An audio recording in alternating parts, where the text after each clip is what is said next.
दारिद्र्य दुःख दहनाय नमः शिवाय। गौरी विलास भुवना ओम दुख दारिद्र्य दहनाय नमः शिवाय। सभी जनन के जय श्री राम, जय बब्बाजू की, जय भोले शंकर। आज आप सबका हम दुख दारिद्र्य दहन दिव्य स्त्रोत सुना देखा जा रहे हैं। बड़ा ही शक्तिशाली, बड़ा ही दिव्य स्त्रोत मानो जात है, जिनके घरन में धन की बहुत ज़्यादा कमी है, कर्ज लगातार बढ़ते जा रहो, दारिद्रता घर में व्याप्त है, रोग व्याधियाँ मची भई हैं, कलह घर में मची राहत है। ऐसे व्यक्तियन के जो स्त्रोत भगवान भोले शंकर को ध्यान करत भय पूरो श्रवण करो चाहिए। और आप तो जानत हुओ कि भगवान भोले शंकर ही ऐसे देव हैं जो सभी प्रकार की विपत्तियां जल्दी हर लेत, सभी प्रकार के विघ्न मिटा देत, सभी प्रकार की दारिद्रता को नाश कर देत। भगवान भोलेनाथ को जो स्त्रोत जैसे ही आप श्रवण करो, शुरू करो, आपकी जीवन में परिवर्तन नजर आने लग है। आप यदि इस स्त्रोत को पाठ कर वो शुरू कर हो तो अति शीघ्र धन की प्राप्ति हुए, कर्ज से मुक्ति मिल है, रोग व्याधि में शांति मिल जाए है और सभी प्रकार के कष्ट मिट जाए हैं। लो भगवान भोलेनाथ को ध्यान करत भाई ये दिव्य स्त्रोत को श्रवण करो। जब आप पूरा श्रवण कर ले हो तो कमेंट जरूर करो, कमेंट में लिखो जय भोलेनाथ। कैसे हमें पता है कि आपके तत्काल मन में सुकून शांति को एहसास हुए, इसे आप स्वयं मजबूर हो जाए हो ऐसो करवे के नानी। भोलेनाथ को ध्यान करत भय जौन व्यक्ति इस स्त्रोत को श्रवण कर है, भगवान भोलेनाथ उनके कष्ट जरूर हरण कर है। लो सुनत रहो और अपने कष्टन को हरण करो। ऐसे भगवान भोलेनाथ ई कराल काल कलयुग में चाहे जी के कष्ट हरण कर सकत, जी के ऊपर उनकी कृपा हो जाए। और जब आप श्रवण करो भगवान भोलेनाथ को तो निश्चित है कि भोलेनाथ की कृपा आप पे बरसाई जे है। कैसे भोलेनाथ ही एक ऐसे देव हैं जो बड़े जल्दी प्रसन्न हो जाते। लो सुनत रहो जो स्त्रोत और अपने समस्त प्रकार की दारिद्रता को नाश करो। हरि ओम ध्याये नित्यं महेशं रजतगिरिनिभं चारुचन्द्रावतंशं रत्नाकल्पोज्ज्वलांगं परशुमृगवराभीतिहस्तं प्रसन्नं पद्मासीनं समन्तास्तुतममरगणैर्व्याघ्रकृतिं वशानं विश्वाद्यं विश्ववन्द्यं निखिलभयहरं पंचवक्त्रं त्रिनेत्रम् ओम ह्रीं दारिद्र्य दहन महादेवाय नमः। विश्वेश्वराय नरकार्णवतारणाय कर्णामृताय शशिशेखरभूषणाय कर्पूरकुन्दधवलाय जटाधराय दारिद्र्य दुःख दहनाय नमः शिवाय। गौरीप्रियाय रजनीशकलाधराय कालान्तकाय भुजगाधिपकङ्कणाय गंगाधराय गजराज विमर्दनाय दारिद्र्य दुःख दहनाय नमः शिवाय। भक्तिप्रियाय भवरोग भयापहाय उग्राय दुर्ग भवसागर तारणाय ज्योतिर्मयाय पुनरोद्भव वारणाय दारिद्र्य दुःख दहनाय नमः शिवाय। चरमाबराय सवभस्म विलेपनाय भालेक्षणाय फणिकुण्डलमण्डिताय मञ्जीरपादयुगलाय जटाधराय दारिद्र्य दुःख दहनाय नमः शिवाय। पंचाननाय फणिराज विभूषणाय भूषणाय हेमांशुकाय भुवनत्रयमण्डनाय आनन्दभूमिवरदाय तमोहराय दारिद्र्यदुःखदहनाय नमः शिवाय भानुप्रियाय दुरितार्णवतारणाय कालान्तकाय कमलाशनपूजिताय नेत्रत्रयाय शुभलक्षणलक्षिताय दारिद्र्यदुःखदहनाय नमः शिवाय रामप्रियाय रघुनाथ वरप्रयाय नागप्रियाय नागराजनिकेतनाय पुण्याय पुण्यचरिताय सुरार्चिताय दारिद्र्यदुःखदहनाय नमः शिवाय मुक्तीश्वराय फलदाय गणेश्वराय गीतप्रियाय वृषभेश्वर वाहनाय मातंग चर्मवशनाय महेश्वराय दारिद्र्यदुःखदहनाय नमः शिवाय गौरी विलास भुवनाय महोदयाय पंचाननाय शरणागत रक्षकाय शर्वाय सर्वजगतामधिपाय तस्मै दारिद्र्यदुःखदहनाय नमः शिवाय ओम ह्रीं दारिद्र्य दहन महादेवाय नमः। इस स्तोत्र का पाठ करने से भक्ति में श्रद्धा पूर्वक विश्वास पूर्वक पाठ करने से जो भी दारिद्रता है, विपन्नता है, किसी प्रकार का ऋण है, वो भगवान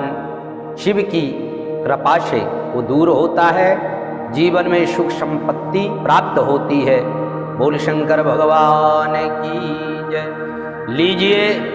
लगातार सुनते रहिए। विश्वेश्वराय नरकार्णवतारणाय कर्णामृताय शशिशेखर भूषणाय कर्पूर कुंद धवलाय जटाधराय दारिद्र्य दुःख दहनाय नमः शिवाय गौरी प्रियाय रजनीश कलाधराय कालांतकाय भुजगाधिप कंकड़ाय गंगाधराय गजराज विमर्दनाय दारिद्र्य दुःख दहनाय नमः शिवाय भक्ति प्रियाय भवरोग भयापहाय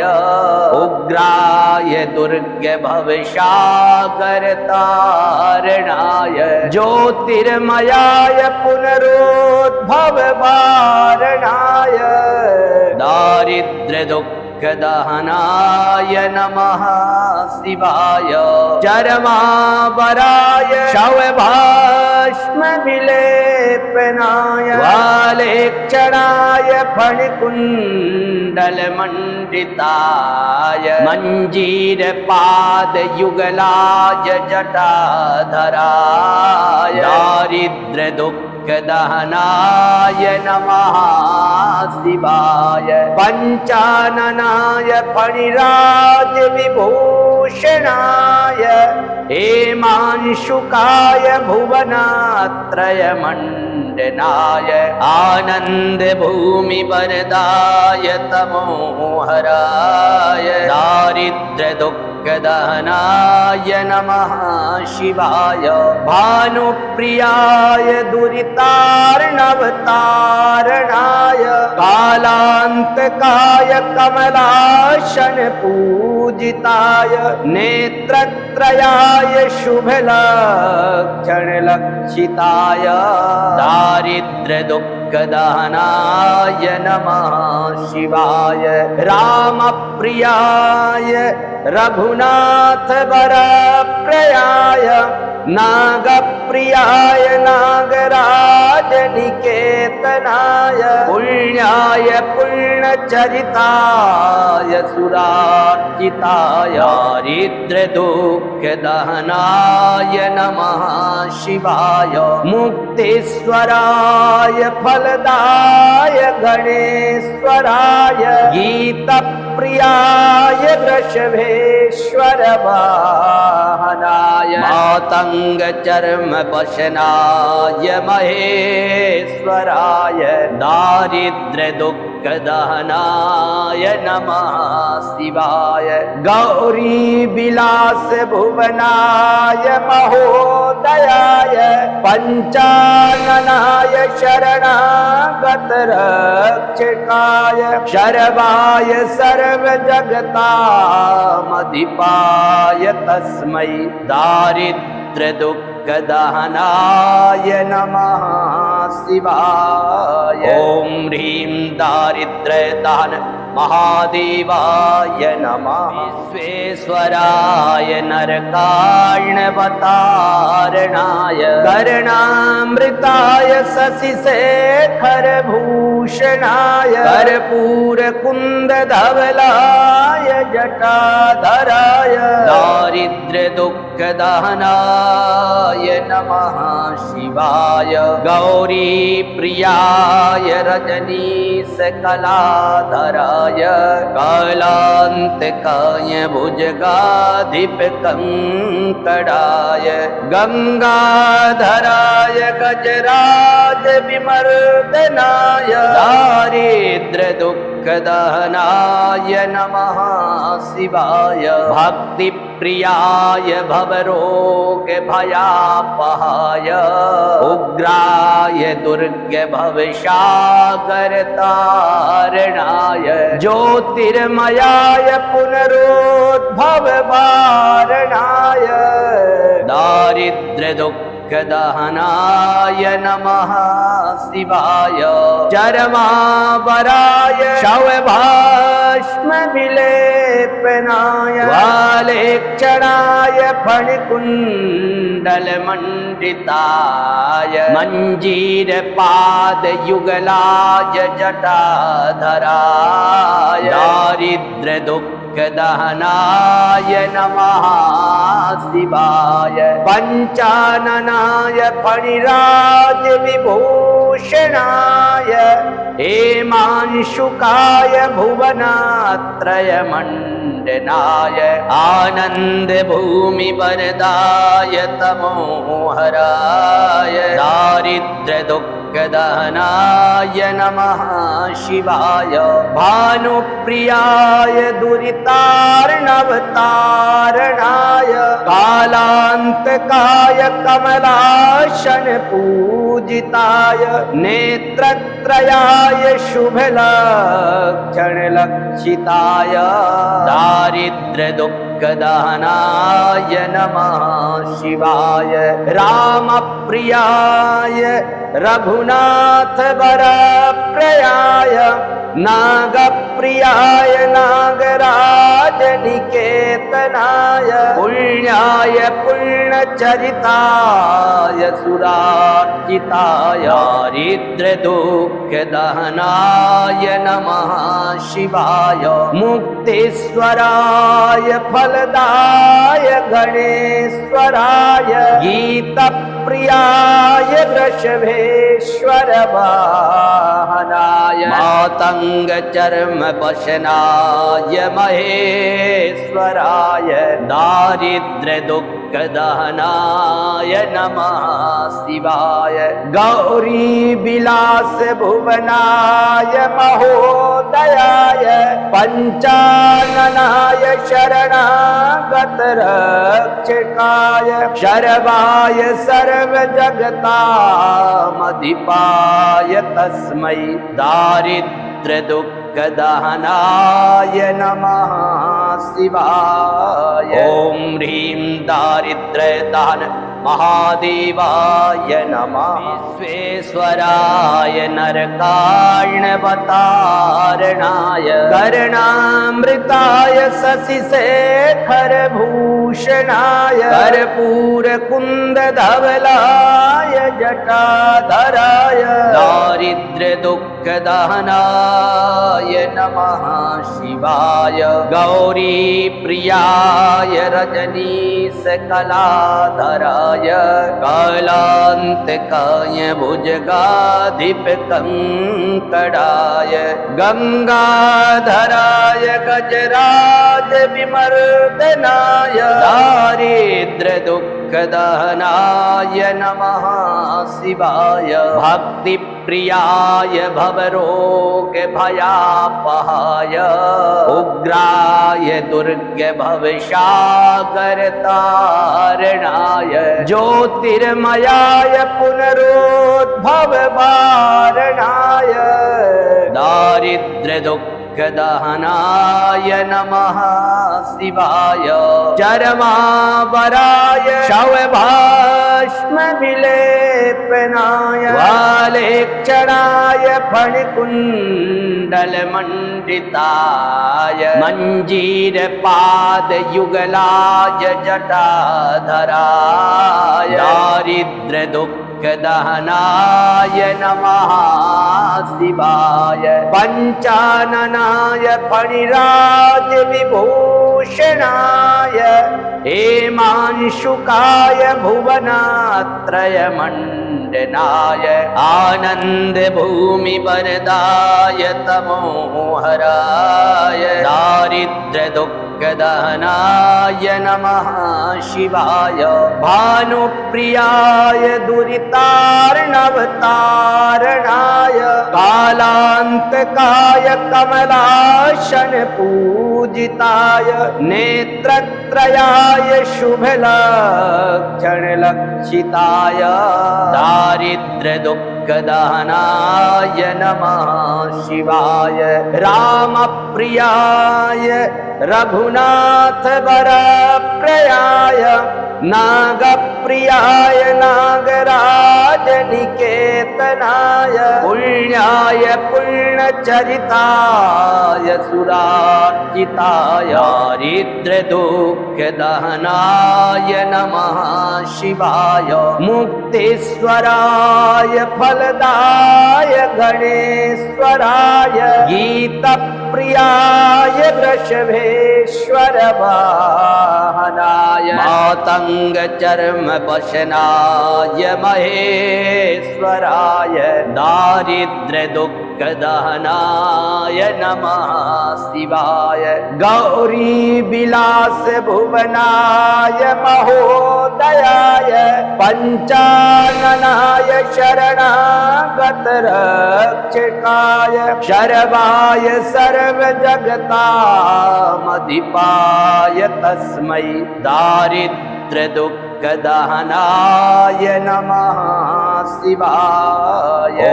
ह्रीं दारिद्र्यदहन महादेवाय नमः। विश्वेश्वराय नरकार्णवतारणाय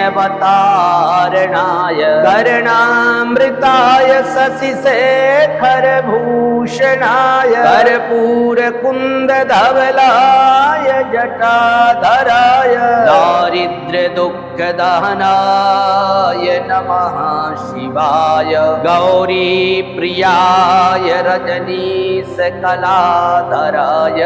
कालान्तकाय भुजगाधिपकङ्कणाय गङ्गाधराय गजराजविमर्दनाय दारिद्र्यदुःखदहनाय नमः शिवाय भक्तिप्रियाय भवरोगभयापहाय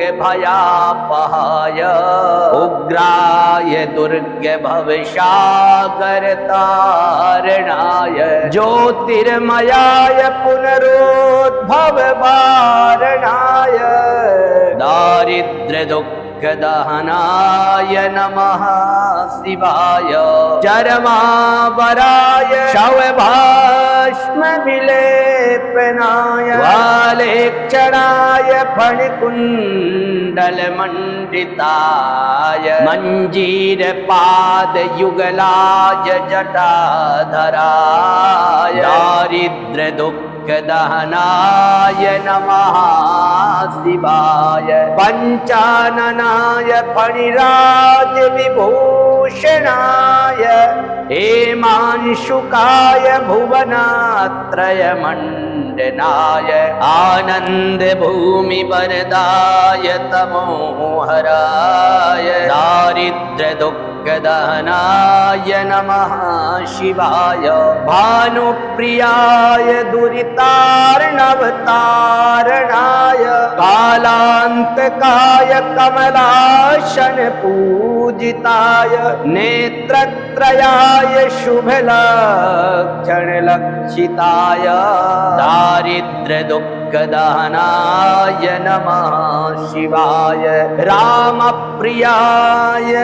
रघुनाथ वरप्रयाय नागप्रियाय नागराजनिकेतनाय पुण्याय पुण्यचरिताय सुरार्चिताय दारिद्र्यदुःखदहनाय नमः शिवाय मुक्तेश्वराय फलदाय गणेश्वराय गीतप्रियाय वृषभेश्वर वाहनाय मातङ्गचर्मवशनाय महेश्वराय दारिद्र्यदुःखदहनाय नमः शिवाय गौरीविलास भुवनाय महोदयाय पञ्चाननाय शरणागतरक्षकाय शर्वाय सर्वजगतामधिपाय तस्मै दारिद्र्यदुःखदहनाय नमः शिवाय ॐ ह्रीं दारिद्र्यदहन महादेवाय नमः विश्वेश्वराय नरकार्णवतारणाय कर्णामृताय शशिशेखरभूषणाय कर्पूरकुन्दधवलाय जटाधराय दारिद्र्यदुःखदहनाय नमः शिवाय गौरीप्रियाय रजनीशकलाधराय कालान्तकाय भुजगाधिपकङ्कणाय गङ्गाधराय गजराजविमर्दनाय दारिद्र्यदुःखदहनाय नमः शिवाय भक्तिप्रियाय भवरोगभयापहाय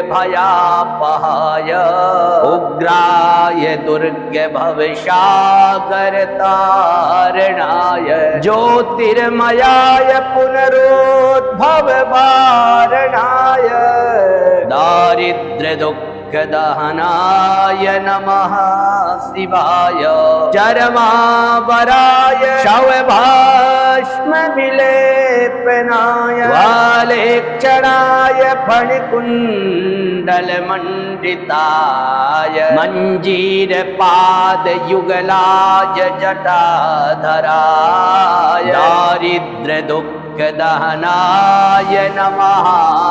शिवाय पञ्चाननाय फणिराजविभूषणाय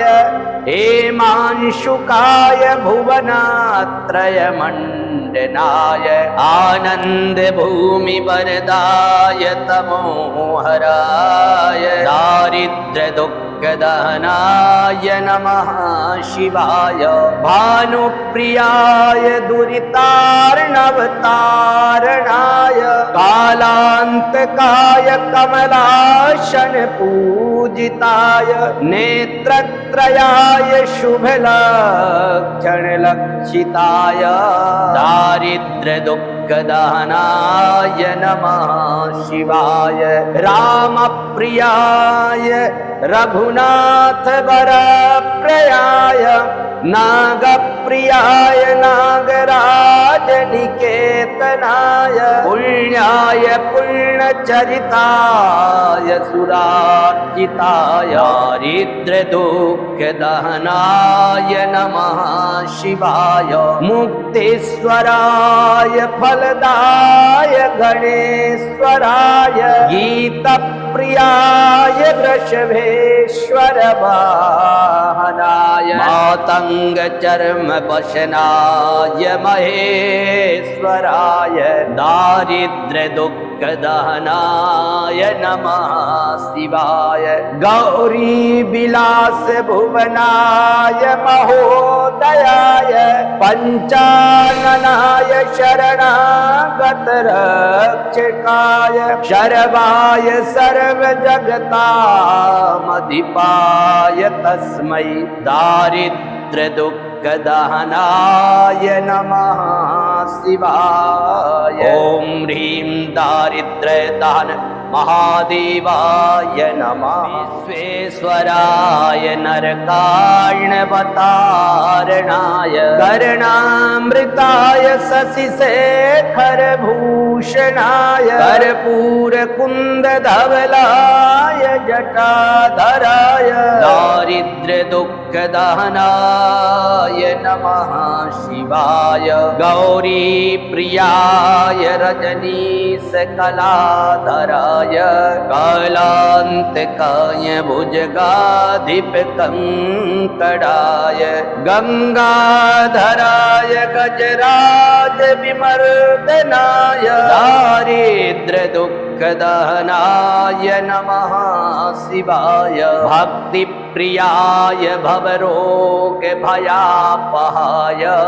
उग्राय दुर्ग भवसागर तारणाय ज्योतिर्मयाय पुनरुद्भव वारणाय दारिद्र्य दुःख दहनाय नमः शिवाय चरमावराय शवभस्म विलेपनाय वालेक्षणाय फणिकुण्डल मंडिताय मंजीर पाद युगलाय जटाधराय दारिद्र्य दुःख दहनाय नमः शिवाय पंचाननाय फणिराज विभूषणाय हेमांशुकाय भुवनात्रय मंडनाय आनंद भूमि वरदाय तमोहराय दारिद्र्य दुःख दहनाय नमः शिवाय भानुप्रियाय दुरितार्णवतारणाय कालांतकाय कमलाशन पूजिताय नेत्रत्रयाय शुभलक्षण लक्षिताय दारिद्र्य दुःख दहनाय नमः शिवाय रामप्रियाय रघुनाथ वरप्रयाय नागप्रियाय नागराज निकेतनाय पुण्याय पुण्यचरिताय सुरार्चिताय दारिद्र्य दुःख दहनाय नमः शिवाय मुक्तेश्वराय फलदाय गणेश्वराय गीतप्रियाय वृषभेश्वर वाहनाय मातंग चर्म वशनाय महेश्वराय दारिद्र्य दुःख दहनाय नमः शिवाय गौरी विलास भुवनाय महोदयाय पंचाननाय शरणागत रक्षकाय शर्वाय सर्व जगतामधिपाय तस्मै दारिद्र्य दुःख दहनाय नमः शिवाय ओम ह्रीं दारिद्र्य दहन महादेवाय नमः विश्वेश्वराय नरकार्णवतारणाय कर्णामृताय शशिशेखर भूषणाय कर्पूर कुंद धवलाय जटाधराय दारिद्र्य दुःख दहनाय नमः शिवाय गौरी प्रियाय रजनीश कलाधराय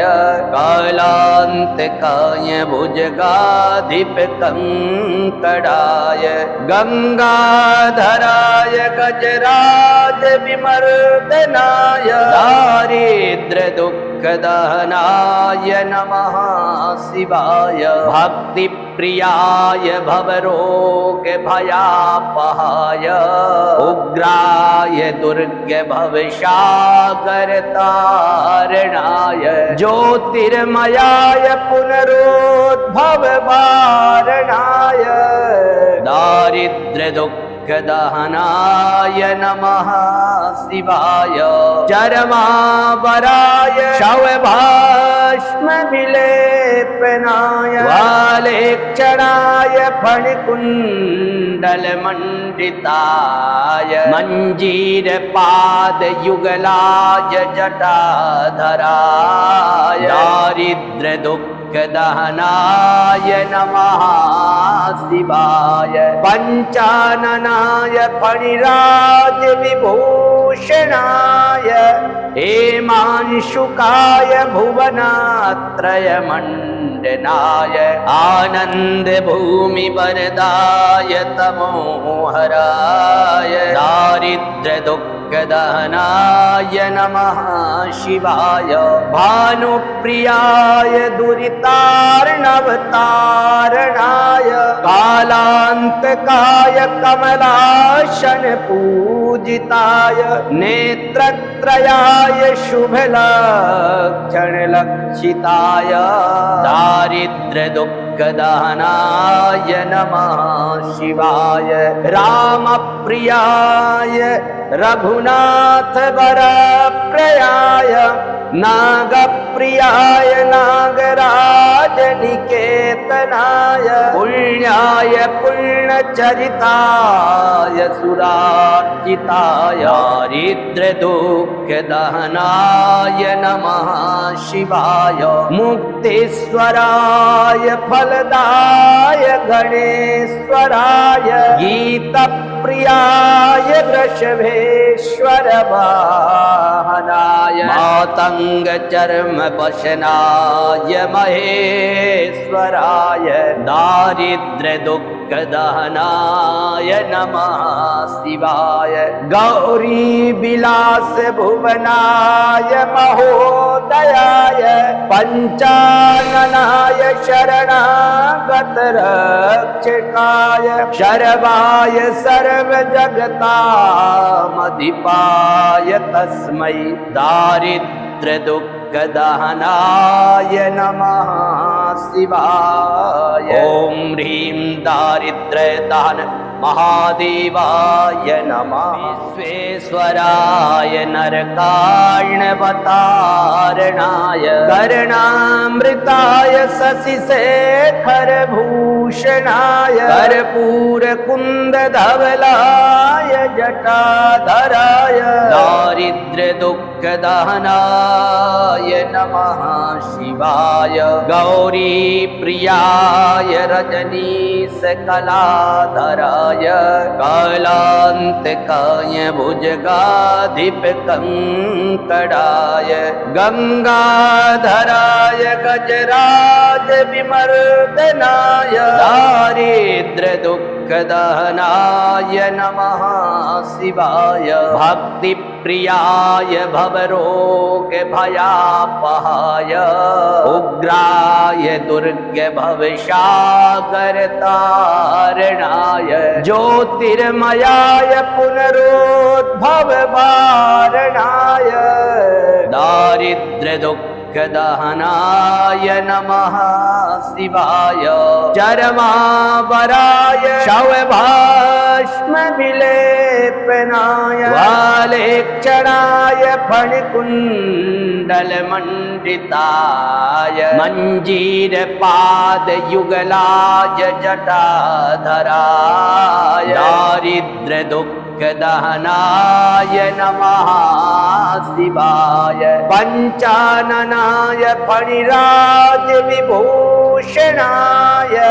हेमांशुकाय भुवनात्रयमण्डनाय आनन्द भूमि वरदाय तमोहराय दारिद्र्य दुःखदहनाय नमः शिवाय भानुप्रियाय दुरितार्णवतारणाय कालान्तकाय कमलाशन पूजिताय नेत्रत्रयाय शुभलक्षणलक्षिताय दारिद्र्य दुःखदहनाय नमः शिवाय रामप्रियाय रघुनाथ वरप्रयाय नागप्रियाय नागराज निकेतनाय पुण्याय पुण्यचरिताय सुरार्चिताय दारिद्र्य दुःखदहनाय नमः शिवाय मुक्तेश्वराय फलदाय गणेश्वराय गीतप्रियाय वृषभेश्वर वाहनाय मातंग चर्म वशनाय महेश्वराय दारिद्र्य दुःखदहनाय नमः शिवाय गौरी विलास भुवनाय महोदयाय पंचाननाय शरणागत रक्षकाय शर्वाय सर्वजगतामधिपाय तस्मै दारिद्र्य दुःखदहनाय नमः शिवाय ॐ ह्रीं दारिद्र्य दहन महादेवाय नमः विश्वेश्वराय नरकार्णवतारणाय कर्णामृताय शशिशेखर भूषणाय कर्पूरकुन्दधवलाय जटाधराय दारिद्र्य दुःखदहनाय नमः शिवाय गौरी प्रियाय रजनीशकलाधराय कालान्तकाय भुजगाधिपकङ्कणाय गङ्गाधराय गजराज विमर्दनाय दारिद्र्य दुःखदहनाय नमः शिवाय भक्तिप्रियाय भवरोग भयापहाय उग्राय दुर्ग भवसागरतारणाय ज्योतिर्मयाय पुनरुद्भव वारणाय दारिद्र्य दुःखदहनाय नमः शिवाय चरमावराय शवभाष्म विलेपनाय वालेक्षणाय फणिकुण्डलमण्डिताय मञ्जीरपादयुगलाय जटाधराय दारिद्र्य दुःखदहनाय नमः शिवाय पंचाननाय फणिराज विभूषणाय हेमांशुकाय भुवनात्रयमण्डनाय आनन्द भूमि वरदाय तमोहराय दारिद्र्य दुःखदहनाय नमः शिवाय भानुप्रियाय दुरितार्णवतारणाय कालान्तकाय कमलाशन पूजिताय नेत्रत्रयाय शुभलक्षणलक्षिताय दारिद्र्य दुःखदहनाय नमः शिवाय रामप्रियाय रघुनाथ वरप्रयाय नागप्रियाय नागराज निकेतनाय पुण्याय पुण्यचरिताय सुरार्चिताय दारिद्र्य दुःखदहनाय नमः शिवाय मुक्तेश्वराय फलदाय गणेश्वराय गीतप्रियाय वृषभेश्वर वाहनाय मातंग चर्म वशनाय महेश्वराय दारिद्र्य दुःख दहनाय नमः शिवाय गौरी विलास भुवनाय महोदयाय पंचाननाय शरणागत रक्षकाय शर्वाय सर्वजगतामधिपाय तस्मै दारिद्र्य दुःख दहनाय नमः शिवाय ओम ह्रीं दारिद्र्य दहन महादेवाय नमः विश्वेश्वराय नरकार्णवतारणाय कर्णामृताय शशिशेखर भूषणाय कर्पूर कुंद धवलाय जटाधराय दारिद्र्य दुःख दहनाय नमः शिवाय गौरी प्रियाय रजनीश कलाधराय कालांतकाय भुजगाधिप कंकड़ाय गंगाधराय गजराज विमर्दनाय दारिद्र्य दुःख दहनाय नमः शिवाय भक्ति प्रियाय भवरोग भयापहाय उग्राय दुर्ग भवसागर तारणाय ज्योतिर्मयाय पुनरुद्भव वारणाय दारिद्र्य दुःख दहनाय नमः शिवाय चरमावराय शवभाष्म विलेपनाय वालेक्षणाय फणिकुण्डल मंडिताय मंजीर पाद युगलाय जटाधराय दारिद्र्य दुःख दहनाय नमः शिवाय पंचाननाय फणिराज विभूषणाय हेमांशुकाय भुवनात्रय मंडनाय आनंद भूमि वरदाय तमोहराय दारिद्र्य दुःख दहनाय नमः शिवाय भानुप्रियाय दुरितार्णवतारणाय कालांतकाय कमलाशन पूजिताय नेत्रत्रयाय शुभलक्षण लक्षिताय दारिद्र्य दुःख दहनाय नमः शिवाय रामप्रियाय रघुनाथ वरप्रयाय नागप्रियाय नागराज निकेतनाय पुण्याय पुण्यचरिताय सुरार्चिताय दारिद्र्य दुःख दहनाय नमः शिवाय मुक्तेश्वराय फलदाय गणेश्वराय गीतप्रियाय वृषभेश्वर वाहनाय मातंग चर्म वशनाय महेश्वराय दारिद्र्य दुःख दहनाय नमः शिवाय गौरी विलास भुवनाय महोदयाय पंचाननाय शरणागत रक्षकाय शर्वाय सर्वजगतामधिपाय तस्मै दारिद्र्य दुःख दहनाय नमः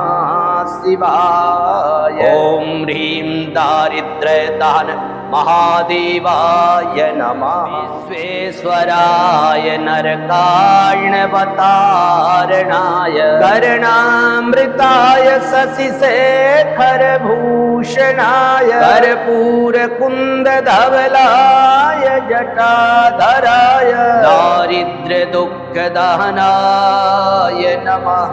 शिवाय गौरी प्रियाय रजनीश कलाधराय कालान्तकाय भुजगाधिपकङ्कणाय गङ्गाधराय गजराज विमर्दनाय दारिद्र्यदुःखदहनाय नमः शिवाय भक्तिप्रियाय भवरोगभयापहाय उग्राय दुर्गभवसागरतारणाय ज्योतिर्मयाय पुनरुद्भववारणाय दारिद्र्यदुःखदहनाय नमः शिवाय चरमावराय शवभस्मविलेपनाय वालेक्षणाय फणिकुण्डलमण्डिताय मञ्जीरपादयुगलाय जटाधराय दारिद्र्यदुःखदहनाय नमः शिवाय पञ्चाननाय फणिराज विभूषणाय हेमांशुकाय भुवनात्रयमण्डनाय आनन्दभूमिवरदाय तमोहराय दारिद्र्यदुःखदहनाय नमः शिवाय भानुप्रियाय दुरितार्णवतारणाय कालान्तकाय कमलाशन पूजिताय नेत्रत्रयाय शुभलक्षणलक्षिताय दारिद्र्यदुःखदहनाय नमः शिवाय रामप्रियाय रघुनाथवरप्रयाय नागप्रियाय नागराजनिकेतनाय पुण्याय पुण्यचरिताय सुरार्चिताय दारिद्र्यदुःखदहनाय नमः शिवाय मुक्तेश्वराय फलदाय गणेश्वराय गीतप्रियाय वृषभेश्वर वाहनाय मातङ्गचर्मवशनाय महेश्वराय दारिद्र्यदुःखदहनाय नमः शिवाय गौरीविलास भुवनाय महोदयाय पञ्चाननाय शरणागतरक्षकाय शरवाय सर्वजगतामधिपाय तस्मै दारिद्र्यदुःखदहनाय नमः शिवाय ॐ ह्रीं दारिद्र्यदहन महादेवाय नमः।